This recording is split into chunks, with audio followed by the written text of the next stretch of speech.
HD, jackass. Hey everybody, it's DarkMatch again, and once again that means it's time for another edition of What's Iron Sheik Tweeting? Take it away, Backlash. Well, Sheik has been mentioning a few things about Charlie Sheen, and here's my favorite one.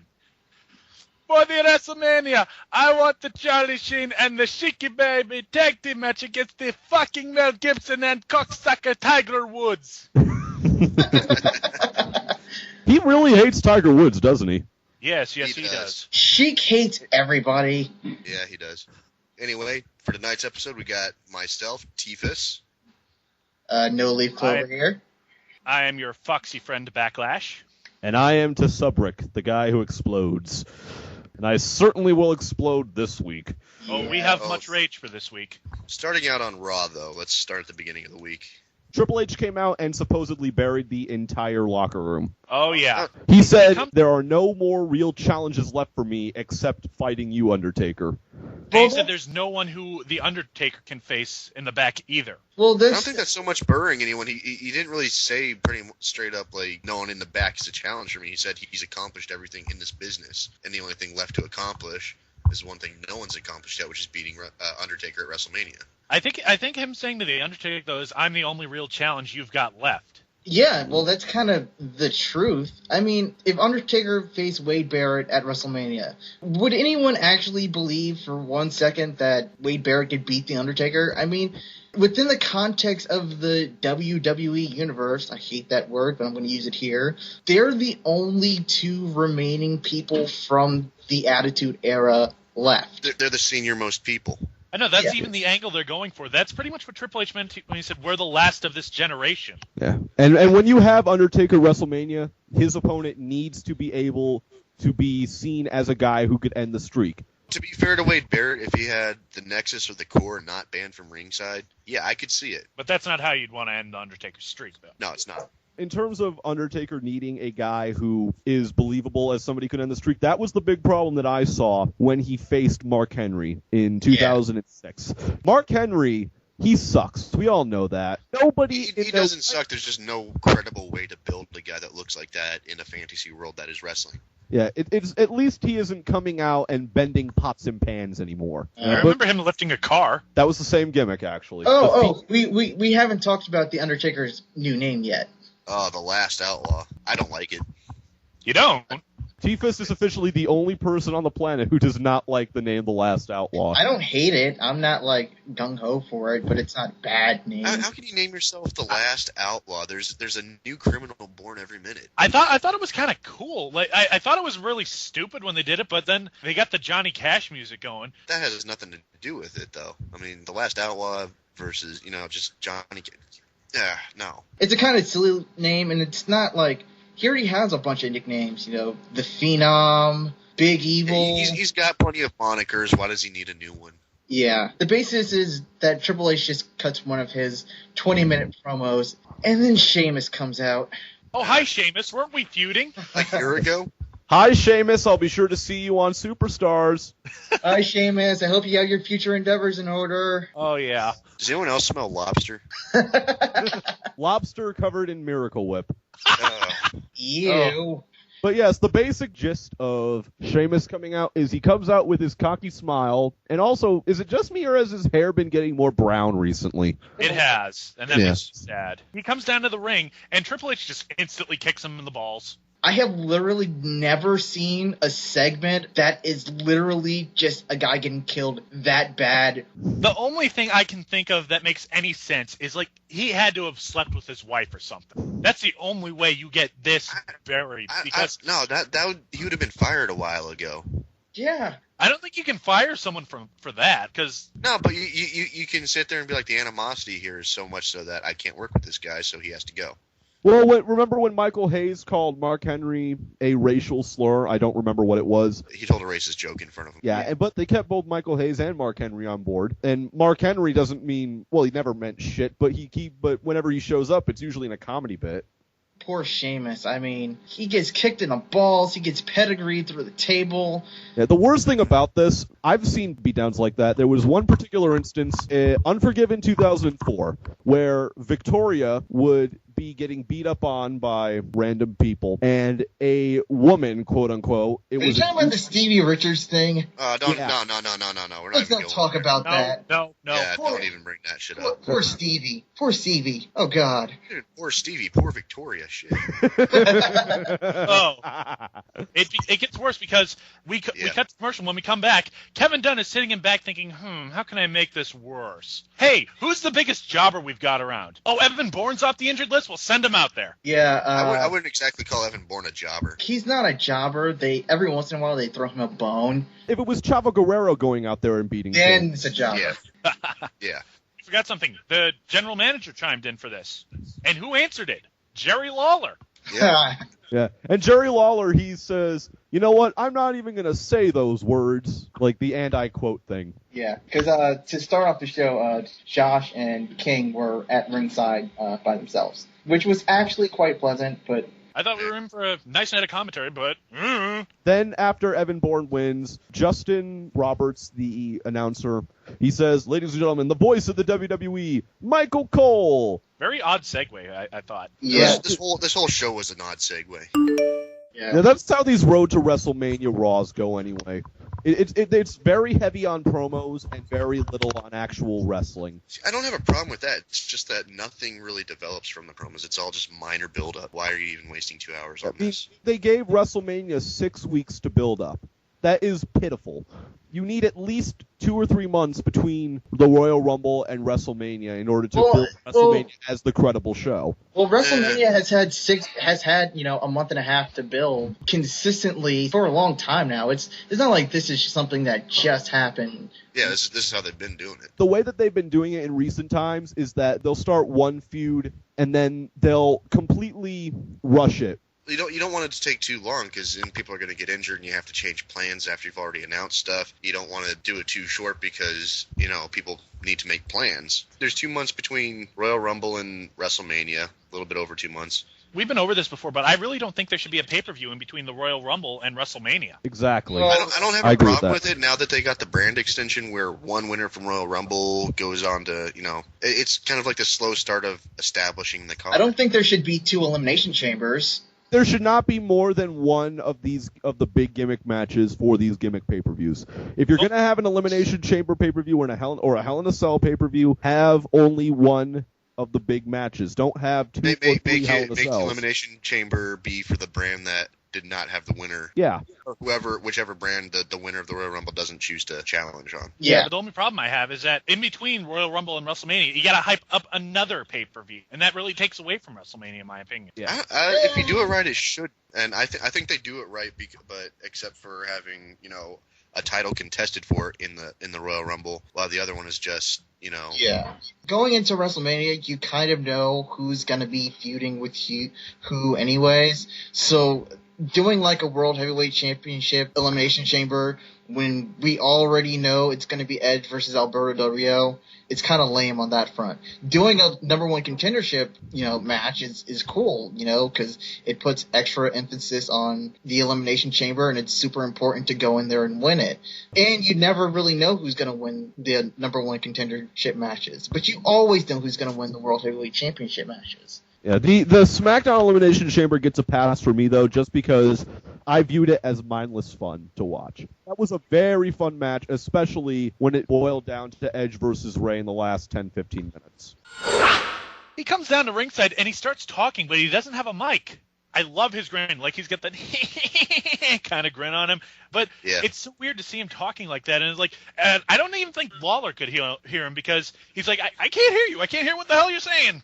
He gets in Lawler's face and baits Lawler into the ring. And when they get in the ring, Cole says, when I first read the email from the general manager, I thought it said that you and me couldn't touch each other. But upon further reading, it just says, you can't put your hands on me, which is completely stupid. And I will defend that because when they first said that on TV, when it was the week after the TLC match, that is what the GM's email did say. To me, it seemed like a crappy excuse to have Michael Cole be able to smack around Jerry Lawler. And I know he's a heel, but... but it's a good excuse to be able to exploit a loophole. And it's getting him heat, and it's really building up to WrestleMania when we're going to see Cole get his ass kicked. Yeah. It's working. As long as they don't hot shot it the week before, then seeing Cole finally get hopefully pile driven at WrestleMania. They'll probably get into like some kind of fight on the Raw beforehand, but Cole's going to run, Swagger's going to come in, beat the shit out of Lawler. I would say it's best if they don't touch each other until WrestleMania. The real question is how they're going to incorporate Austin into this. Well, I don't know if they're going to incorporate Austin. That's just a rumor. And the thing is, Cole announced that he'll accept the challenge on 2 conditions. Number 1 is he can have his trainer in his corner. Number 2 is he gets to pick the guest referee. It would make no sense for him to pick Stone Cold, first of all. Then again, who he picked for his trainer is kind of nonsensical too, considering he had 2 of his best buddies fired, and they both wanted their jobs back, or a job or something. And instead, he picks fucking Jack Swagger. I am happy that Jack Swagger is going to be on WrestleMania. It just feels like a cheap excuse to involve him, though. Because they don't have anything else for him to do. Exactly. I mean, look at the span of the last year. A year ago, this time, Swagger was a jobber. Then WrestleMania wins Money in the Bank out of nowhere when everyone thought it was going to be Christian who wins it, or Drew McIntyre. And then the SmackDown after that, he becomes the world champion.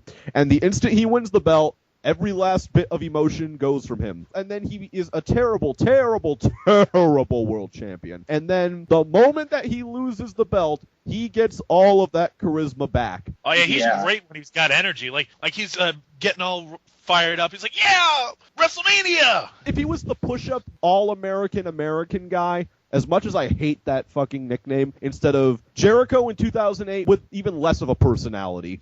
Yeah. You know, if he was the push-up guy who came out with the pyro and he had the big shit-eating grin on him all the time, if that was the Jack Swagger that was the world champion, then maybe, even though he never won a fucking match clean ever, one of his very first matches as world champion, it's on the Monday Night SmackDown. That was when all the Raw guys, they got stuck over in Europe because of the volcano that erupted. Yeah. But then they bring back Undertaker for that night, and Jack Swagger's like, I'm going to issue in an open challenge to any wrestler there in the back.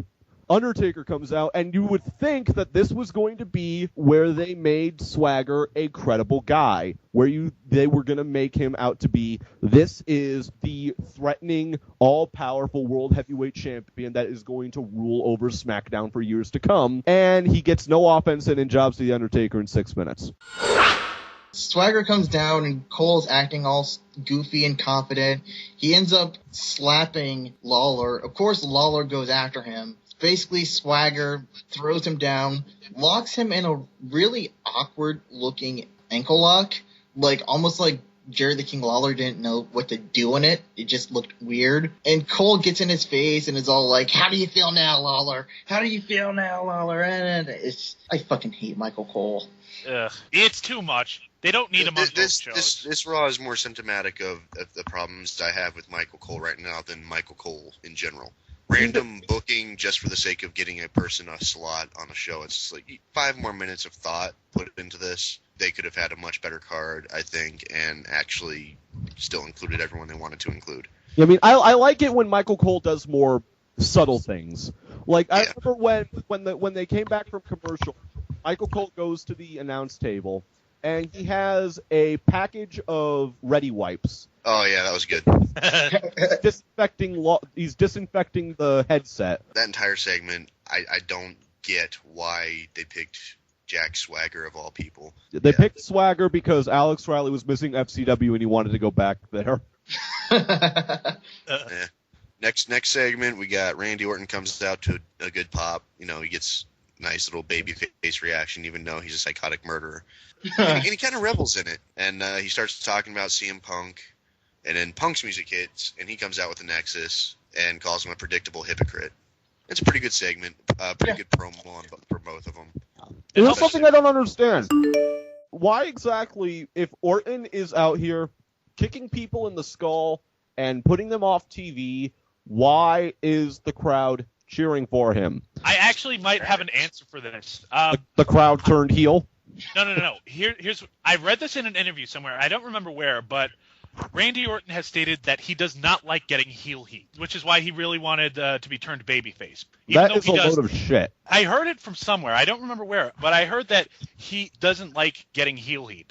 Even though he's a great heel, he wants to be a babyface instead. Well, good for him, because he didn't even have to change his character to become a face. Yeah, he just had to do what he did really well. He's got great intensity in the ring, but his promos are totally lacking. Yeah, that's the way I see it. I mean, he wrestles almost the same match every time, but he does it as good. The reason his promos are so dry compared to the excitement of his matches is he's not supposed to be excited about anything but hurting people. I noticed that whenever he punts people in the head or when he goes for he's pounding on the mat, get up. Like, he looks like he is going to rip their face off. Yeah, that's what gets him going. That's what he said in that original promo where he said he's got mental issues.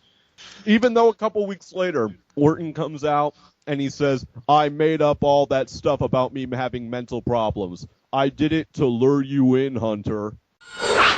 The GM chimes in and says, Orton will face members of the Nexus for each week until WrestleMania. If Orton wins, the Nexus member is sent back to FCW or, in WWE speak, banned from WrestleMania.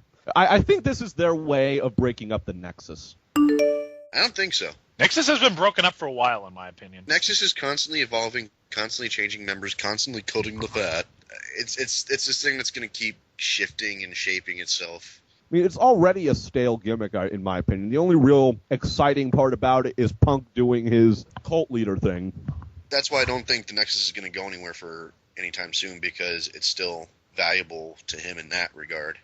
The Nexus has shifted so far from what its original purpose was. Because the only original member of the Nexus left is Otunga. Everyone else has either been shifted back to FCW or been moved to SmackDown to be in the core. But they just called Mason Ryan up. For some reason, they seriously enjoy Otunga. That guy. This is really like something TNA would do, is what they're doing with Otunga. Is Jennifer Hudson still his fiance, or is he married to her now? Yeah, they're still married. I don't think that has as much to do with his success as people like to say it does. I mean, that's kind of like the whole, Triple H is only successful because of his relationship with Stephanie, despite him being successful way before he and Stephanie ever really even talked. And I think Otunga is over more so because he's a likable guy backstage. He's got natural dislikability in character. I don't think he's ready for the main roster yet, personally, but for some reason they like him. Yeah, like when they gave him the God push on NXT, when they had him, be the guest host of Raw, and he had Raw shaved into the side of his head. Yeah. And I think that was, like, taking him too far, because he was not ready for it. We get to the only match on this card. This was a subpar match, and it was the best match of the night. Yeah, it's Randy Orton versus Michael McGillicuddy. Orton wins, so obviously Michael McGillicuddy can't accompany Randy Orton to the ring at WrestleMania. And after the match, Orton punts McGillicuddy straight back to Florida. I absolutely love what CM Punk was doing before that. Randall, don't you dare! Don't you dare punt him in the head, Randall. You will feel the consequences. You don't want to do that. Do not punt him in the skull. You will not like it when you punt him in the skull. And then he turns into a gigantic fucking green monster. No. I thought that was really well done, and this is a good way to shift and evolve Nexus into what it needs to be for Punk more so than just stolen Nexus. Well, firstly, quit calling it the new Nexus. That has always been a death knell in a gimmick. I think the only group that has broken the trend of having new in the tag name is going to be a failure is the New Brood, who became the Hardy Boys. When you were saying earlier, Tiefus, about evolving the Nexus to fit Punk better, the one thing I don't want them to do is to make it a rehash of the Straight Edge Society. I don't think they're going to. I think if they were going to do that with the Nexus, they would have done it already. I mean, he's not so much a straight edge guy anymore as much as this evil cult leader kind of guy. I think he's getting away from that straight edge aspect of his character. Well, Vince always said that he didn't really like it because he felt it was kind of talking down to him a little bit. Maybe he was taking it a bit personally. I mean, that was the rumor anyways. Vince is a very opinionated guy. It's like Paul Heyman said, the guy fights with his own sneezes. So. Next segment is going to be The Miz coming out, basically talking about how no one is fucking paying attention to him and The Miz versus John Cena feud. Actually, before that, between the two segments, there was a video of the press conference in Mexico where Mystico became Sin Cara. Oh, yeah. I think he's going to have the same gimmick in WWE as he did in Mexico. Matches, a lot of Mystico's matches in Mexico. I'm really excited now to see where they're going to go with this guy. Oh, yeah. I hope they put him on Raw, too.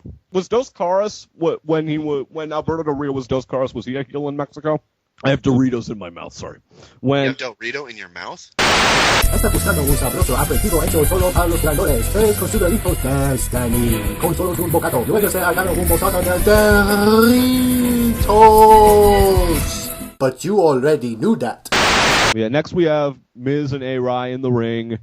They do the Slam of the Week where Miz and Cena win the tag belts, and then Miz screws him over and blah-bitty-blue.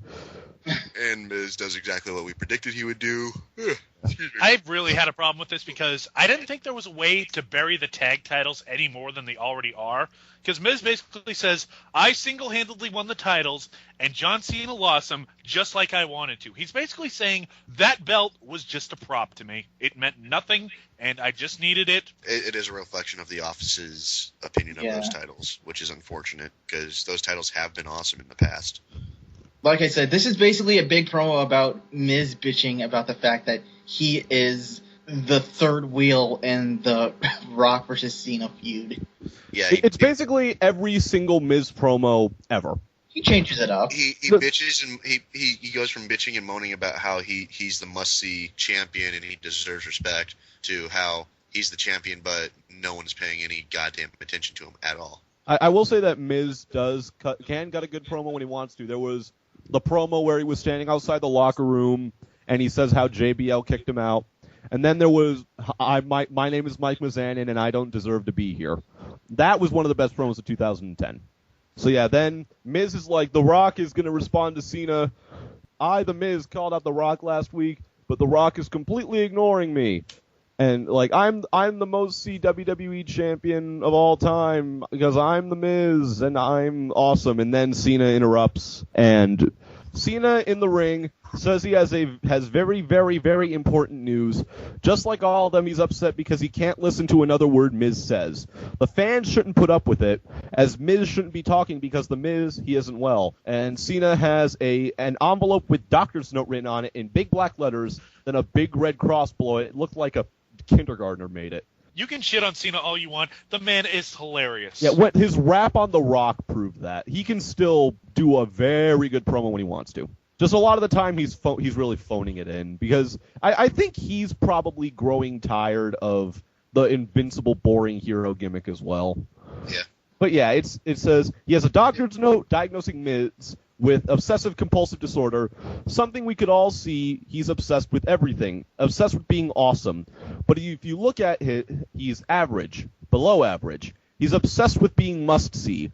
But if you look, it takes a microscope to see it. The obsession carries into his home life. He has over 200 cats, 1,000 pairs of blue Dockers, and obsessed with khaki. He saves his dogs poop bags and pee in milk jugs. And that's only half of it. And it's rubbed off on A-Rai. When left alone, he sits in the closet and eats toilet paper. And then Alex Riley gets the microphone. And he says the absolute worst joke ever. He says, now we know why long ago they named toilet bowls John. Because everything Cena says is full of crap. The crowd was super hot at this point. You know, they're like, oh man, this is going to be awesome, this is going to be awesome, this is another fucking super fight, verbal fight, blah, blah, blah, blah, blah, and he says that and everyone's just like, oh shit. And Cena, God bless him, he just walks right over to Miz, puts his arm around Miz, which kind of pisses Miz off a little bit, but they both just stare at Riley, and Miz goes, you see what you're working with here? And the worst thing about this, for Alex Riley at least, is that Michael Cole on commentary says, that was really lame, Alex Riley. Yeah. When you're associated with The Miz in a positive fashion, and you have Michael Cole telling you that your joke sucks, you need to get your priorities straight. Cena calls for Miz to just fire him just because of that joke, and Miz is like, oh, it's because you're scared of him, blah, blah, blah. And then the GM chimes in, and essentially he sets up a steel cage match between John Cena versus Alex Riley for later in the show. And if Alex Riley loses, he gets fired. It's very convenient they happen to have the cage hanging above the arena for that night. And about the GM segments, actually, they were rather good tonight, not because of, like, good placement or anything, but because of the way Michael Cole played into his narcissistic, high-on-himself douchebag character. Yeah. Because after he came back out and he came on the commentary, when they did the Randy Orton segment with it, Michael Cole tells Josh Matthews, "You know what? I'm giving myself the night off about this. Why don't you go over there and do the announcing yourself?" And he goes over and does that. And then when this happens, Michael Cole's like, "Okay, I threw you a bone once," and he shoves him back down and he goes over to the booth. It's things like that make me like Michael Cole. The small things. Like when he starts going off into his large diatribes, they are good to an extent. They're good in small bursts. It's just part of who he is, though. You just kind of have to take the good with the bad on that one. Yeah, you're supposed to hate him, so he's supposed to do things that you're supposed to hate. I don't like Cole, not because I'm getting worked and people are trying to convince me not to like Cole, but because I legitimately don't like him. There's just something about him that drives me up a fucking wall. The only real problem I have with him, he's just way too overexposed lately. He talks too much on commentary, doesn't really even call matches anymore, just bitches about stuff. He's on Raw and SmackDown. Yeah, he's on both shows, and he was on NXT for a while, too. Give him 2 fucking hours, and that's it. He's everywhere, and he's not everywhere because he's a good commentator. He's everywhere because, Vince is probably on his, well, he gets a reaction, so we should keep putting him on TV kind of thing. Vince is really high on him right now. If the rumors are being believed, though, then what Jerry Lawler is saying about Jim Ross coming back for WrestleMania and possibly after WrestleMania, you might not see Michael Cole on commentary for a little bit after that. He's not coming back. I do not believe that JR will come back regularly, but I do think he might come back for WrestleMania just because who else are they going to put in the commentary position with Josh Matthews and Booker T? Fucking Matt Stryker?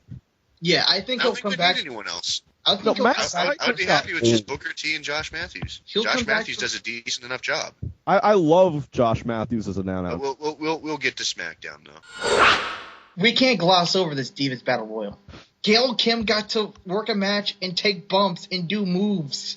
She was actually a prominent person on the TV show. It's a miracle. And right off the bat, one of the Bellas gets eliminated, and the other Bella stays until the second to last person and takes a hit, and the person turns her back on her. It was Gail, by the way. And they pull twin magic and eliminate Gail. Who didn't see that one coming? I totally called it that they were doing this whole thing with Gail Kim and the Bellas feuding, and I knew they were going to strong arm Gail Kim out for Eve Torres. So now we've got the goddamn Bella twins going after the Divas belt. Again. Fucking twin magic versus Eve, the one-hit wonder. I think we have gotten to the point with these Diva segments where not one person will give one fuck about them until Awesome Kong debuts. Yeah. No, I'll give a fuck about him if Gail Kim gets more screen time, Natalya gets more screen time, Beth Phoenix gets more screen time, Melina gets more screen time. I am sick of Alicia Fox. I'm sick of the goddamn Bella Twins. I'm sick of Maurice. I'm not even sick of Lay Cool. I like Lay Cool. Eve Torres, the charisma black hole. It seems like the office cannot figure out that half these girls that they're pushing do not belong in a wrestling ring. I'm sorry, but they just do not. At least Kelly is trying, and she's showing marked improvement. But fucking Alicia Fox and Eve Torres? What the fuck? The Bella Twins? I honestly, when they came and visit us in Iraq, I was just like, fuck this shit. I don't care about you.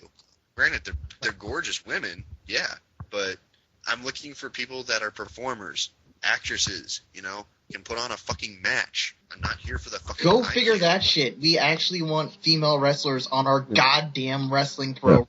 If I just want to look at a pretty body and a pretty face, I got the fucking internet, Vince. I go to college. I can just walk out on the fucking quad in springtime. It's like the old internet proverb. If you wish for porn, type it into your computer, and porn will appear before you. Rule 34, man. If us internet fans got our way, then people like Sarah Del Rey and Alyssa Flash would be dominating WWE women's division right now.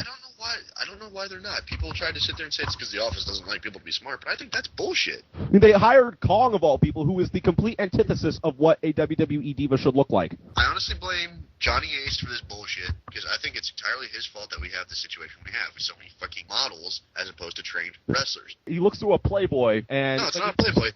Kelly, her real name's Barbie Blank. Yeah. The true story behind her getting a contract is Johnny Ace was looking at his swimsuit catalog, saw her and another girl, and liked their looks, so he offered them contracts. And not knowing a damn thing about wrestling, not being wrestling fans, these two girls signed contracts. The other one eventually got released from OVW or FCW, wherever they got assigned, and Barbie Blank got put on fucking ECW, and the rest is history. As the exhibitionist who has no idea how to take her own bra off. I think it's been common knowledge that Johnny Ace is basically a chauvinistic pig who will give anyone with a nice rack a contract. Yeah. That's one of the things that Jim Cornette gets right. Johnny Ace does not know a goddamn thing about wrestling. Johnny Ace is the most universally loathed figure. No one has good shit to say about Johnny Ace. Wait, you forgot Vince It's a shame Russo. because his brother was so Russo! amazing. No, because at least Bischoff and Dixie likes Russo. Oh, that's a big fucking plus. But even Mick Foley has given Vince Russo credit for what he did. You can say something nice about Vince Russo. No one has a goddamn thing nice to say about fucking Johnny Ace.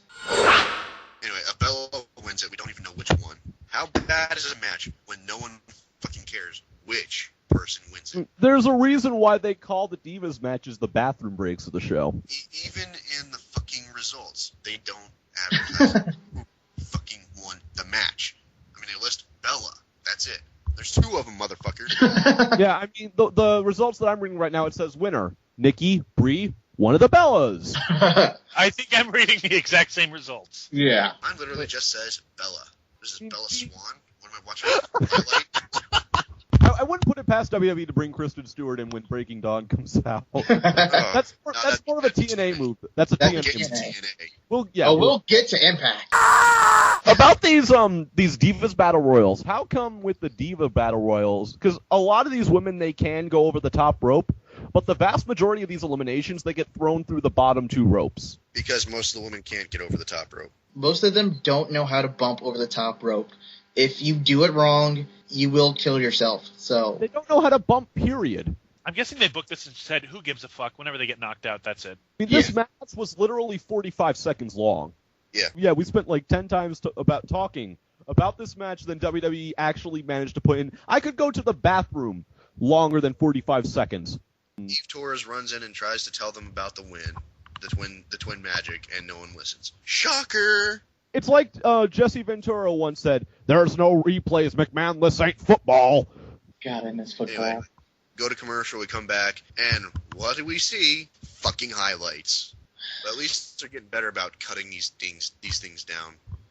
We get into fucking Rock live via satellite from his home in Los Angeles, and it's so live he even coordinates the lights going up and down with his fucking catchphrase. Yeah. I think that added a cool little touch to the promo. This was about as meh a promo. I liked the promo, but it didn't match the intensity of the first promo he cut. And really, nothing is ever going to be the same as having The Rock live and in person, reacting to what the crowd is doing. And I think if you had flipped him, so The Rock is live when he's doing the heartfelt "I love you guys" speech. yeah. And he was taped or live via satellite, wink, wink, doing his, "I'm the Rock, motherfucker," because this is the kind of thing you have to be there to feel.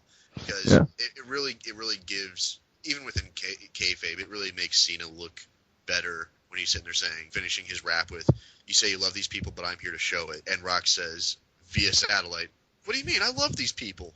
That was really weird. I mean, I didn't get why he couldn't just show up. I mean, I know the whole reason The Rock left is because, he didn't want to keep touring. And I know he probably doesn't want to keep touring now, but you signed a contract. You're going to be hosting WrestleMania. You're hyping this shit up. You should at least, for the 6 weeks that's leading up to WrestleMania, you should be on the road with these guys. That's all I have to say. Yeah, and you don't even have to be on the road every day, but fly out there every Monday and fly home Tuesday. How hard is that? And I don't think he's working on any movies right now. If he is, what else is he working on that he couldn't do that? I mean, I don't think he's working on any movies right. It was just a weird promo. It was an okay promo. I didn't like the part where he was like, "I left the WWE to pave the way for all of you, for all the WWE superstars." I thought that was kind of a weird little moment. I especially since he didn't do it to pave the way, but that was just It was an unintended side effect. I like the promo. I will admit, didn't have the same feel as the original promo, especially considering the fact that the crowd really did not have a lot of activity during it. Yeah, the crowd was kind of dead, which I found surprising because it's the Rock. The Rock is best when he's live. He's always been best when he's live. That's why when he was in the WWE, he never wanted to pre-tape anything. He always did his shit live. That's the way The Rock is. Because you know someone's going to come in and try and fucking, okay, Rock, that was cool, but we're trying to go for this, and well, we'd like you to avoid saying that, and it's just like, can you do it again? Can you reshoot it, Rock? Can you reshoot this? Fuck that. It's The Rock. Yeah. If you do that, it's going to become pretty blatant that they're doing multiple takes. It's just going to take away from, it's the fucking Rock, man. Don't get me wrong. This promo was clearly Rock came up with it. It wasn't like scripted. It was one take. There weren't cuts or anything. But it was just, it's not the same as him being live there in person.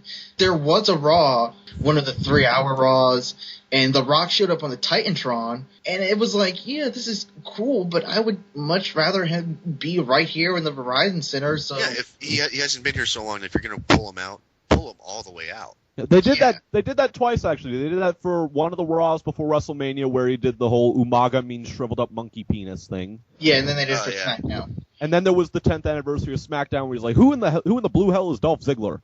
Yeah. A few things about this promo that I found interesting.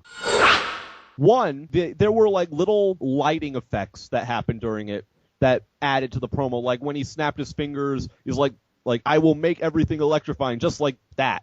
And then all the lights in the arena go into that blue lightning look. The Rock is magical. And then another thing was I loved the fact that he talked in the first person for almost the entirety of the promo, because it came more off as Dwayne Johnson talking instead of the character of The Rock. Yeah. Like it was Dwayne Johnson saying, "You have insulted me, you have insulted my family, and I hold a grudge with you now." Like I said, it wasn't a bad promo. I just think there were certain parts during it that were weird. I didn't like the lighting thing, because it just made it so blatantly obvious that it was taped. Yeah. There was a rack of WWE replica belts that he had behind him. I don't think those were replicas. What it is, when you win the championship, they give you a replica of that belt. That's your belt. That's you to commemorate you having won that belt. All the belts that he had the tag belt, he had the Undisputed title, he had the Attitude Era WWF title, he had the WCW title, and he had the Intercontinental title down there where you can see it. We get to the ending of the promo, and The Rock, he does one of his own little raps. The Rock is back to scratch a major itch, so enjoy your fruity pebbles, you yabba dabba bitch. Yeah, he ended it on the right note. I think it's hilarious that they're pretty much plugging Fruity Pebbles on WWE when last time he was still running with WWE, Hulk Hogan initiated a lawsuit against Fruity Pebbles for using his likeness in a commercial. Then we get a Triple H versus Undertaker recap with comments from Shawn Michaels, whatever. So the next little segment on the show was Daniel Bryan looks like he's coming to the ring for a match, but he just gets the shit beat out of him by The Miz. I think Bryan was just willing to put himself out to like I'll do this segment, I'll let The Miz beat me up, I'll make him look strong, whatever. Those two have had enough matches with each other where, like, it's not like Daniel Bryan wouldn't get his comeuppance one day, so it wasn't like a Sheamus-style burial, fuck you kind of thing. So, but basically the point was, The Miz says he did that because he can, because it's The Miz's show, and he's done waiting. It's time to lower the cage and get the match started. And then we got the commercial, and we get a promo saying that Stone Cold Steve Austin will be on Raw next week. It'll only be okay if The Rock is on fucking Raw next week too. No, he's not going to be. Oh. Next week is John Cena's week. They're going to keep alternating it back. It's going to be Rock's week, then Cena's week, then Rock's week, then Cena's. Yeah, apparently he's scheduled for 2 more Raws. And then I think on the last Raw is when before WrestleMania is when they're going to finally either fully tease the face-to-face stand-up or they're going to go fully for it. I know a few people though that told me that if they do it on the Raw before WrestleMania, it would be jumping the gun.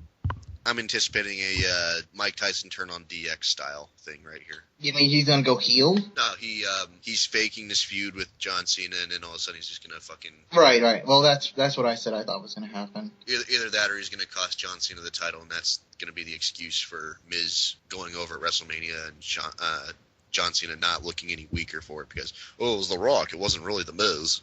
Actually, if they go that way, though, I think it'll actually make The Miz weaker because if there's anything that he needs right now, it is a clean win over John Cena at any point. Just needs a clean win over someone legit. The only people he's had a clean win over are John Morrison and Jerry Lawler and Daniel Bryan. Yeah. And that's just not, as much as we like those other three guys, that's just not cutting it. And even then, the Morrison win can't really be considered clean because it was during a no disqualification match. The steel cage match between John Cena versus Alex Riley. I feel like we have talked about no matches on this fucking show. I actually thought this match was pretty good, though. It was good for what it is, but it was a storytelling match, pretty much. Yeah. Well, that's the way it should be. Oh, but there were awesome parts of this match. Like, The Miz taking a picture on his BlackBerry of John Cena's... Oh, yeah. And then he posted on Twitter. Yeah. Yeah, the picture will be right here for those who haven't seen it. Yeah. It's fucking hilarious. I was like, you know what? That was a pretty clever thing to do. And he's sitting at the commentary table doing commentary, and he's tweeting from his phone. Because it's the Miz's show. See, that's a good use of media right there. Yeah. That is effective right there. That's how you should do it. It's better than posting one 30-second clip to YouTube of the first 5 minutes of our show will be awesome, and only 800 people see it. Yeah. John Cena's trying to get out the door, and he runs over and slams the door on his face. Yeah. Shocker, Miz. What? Miz getting involved when he said he wouldn't? But that's impossible! But the ways he got involved were actually pretty good. Not necessarily creative, but just perfect for the character. Perfect. It's like the way he got involved, the way you'd expect the Miz to get involved. Swinging a chair at John Cena, trying to climb up over the cage and shit. That one kind of struck me, but like John Cena, he stops. That stopped him. I'm like, why? You can jump on him. Yeah. Just fall on him. Well, the finish of that match was pretty fucking lame. Like, all that, and then just John Cena, hulking up, going Super Saiyan. And then after he pushes himself out of the cage, Miz hits a skull-crushing finale on the floor. And the thing I found humorous about this is that not once since the cage door fighting happened, they never mentioned Alex Riley's name for the remainder of the broadcast. Well, yeah, because technically he's fired. Yeah, he became they could have at least mentioned, because of this, Alex Riley is fired. They just sort of unpersoned him. They gave him the Benoit treatment. MacGuffin! He basically turned to dust in the middle of the ring after John Cena got out the cage. He levitated. He went into an invisible casket and he said, "I will never rest in peace." And then he turned into Marty Jannetty and levitated into the ceiling. So yeah, Raw was kind of meh. Yeah. It was clearly a transitional Raw where they're just trying to get over a lot of story stuff. It had its moments, but it wasn't a great Raw by any means. If you're trying to convince a friend of yours to watch it and this is the one you talked him into checking out, you just lost the battle. Yeah, I think next week will be better, though, just because, firstly, no more Alex Riley, which I'm quite thankful for. And secondly, Stone Cold is going to be there in person. And the one thing I hope he does, which he did not do on his last run, on his last appearance there, he gave nobody a stunner last time he was there. He better give somebody a stunner this time. If he gives a stunner to someone every time, it's just like... The last time that he showed up was during the Bret Hart Vince McMahon contract signing, and the most that came of it was he said, "Vince McMahon, you're going to be getting an ass whooping by Bret Hart at WrestleMania." And then he walked out of the ring, and then Bret Hart took his cast off. He's like, "I was faking this the whole time," and he gave nobody a stunner for the entirety of the show. Well, it's not his time to give anyone a stunner. That's his time to just, support Bret. At least he isn't stunning Linda McMahon anymore. Oh, God. At least Linda's not giving him an excuse to stun her anymore. Actually she is, because she completely raped my state with all those fucking blue Linda McMahon signs. No one cares about your state.